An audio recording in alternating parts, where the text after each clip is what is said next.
एक बार की बात है। एक घना और खतरनाक जंगल था जिसे लोग खूनी जंगल के नाम से जानते थे। इस जंगल के बारे में कई डरावनी कहानियां प्रचलित थीं। कहते थे कि इस जंगल में जो भी जाता वह कभी वापस नहीं आता।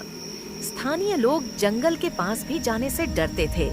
एक दिन गांव के 4 दोस्त अजय, मोहन, सुरेश और विक्रम ने साहस किया और जंगल की सच्चाई जानने की ठानी।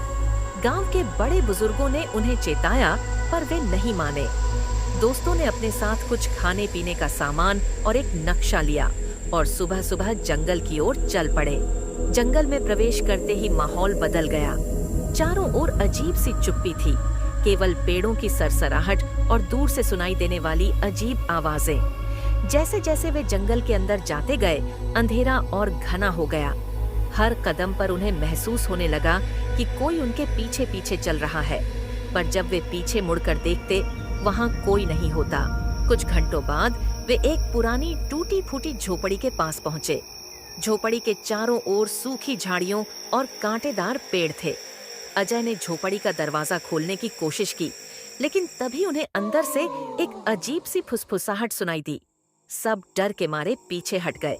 तभी अचानक दरवाजा अपने आप खुल गया और एक ठंडी हवा का झोंका उनके सामने से गुजरा। अंदर झांकते ही उन्होंने देखा कि झोपड़ी के कोने में एक खून से सनी पुरानी तलवार रखी हुई थी। वह तलवार किसी प्राचीन योद्धा की लग रही थी। तभी झोपड़ी के अंदर से एक बूढ़ा आदमी निकला, जिसकी आंखें लाल और चेहरे पर गहरी झुर्रियां थीं। उसने कांपते हुए हाथों से उनकी ओर इशारा किया और बोला, तुमने यहाँ आकर बहुत बड़ी गलती की है। इस तलवार के पीछे एक श्राप है, जो इसे छूता है उसका अंत यहीं होता है। दोस्तों ने जल्दी से वापस लौटने का फैसला किया, लेकिन जैसे ही वे मुड़े, जंगल की घनी झाड़ियों से अजीब प्राणियों की आवाजें आने लगीं। उन पर हमला हुआ और वे भागने लगे। चारों दोस्त अलग अलग दिशाओं में भागे, लेकिन कोई भी जंगल से बाहर नहीं निकल पाया। अंत में गांव वालों ने कई दिनों बाद उनकी खोज की, लेकिन उन्हें सिर्फ उनके कपड़े और कुछ सामान मिला।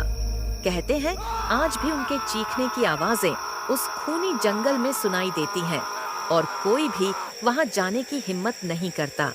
इस तरह खूनी जंगल का रहस्य और डर आज भी कायम है।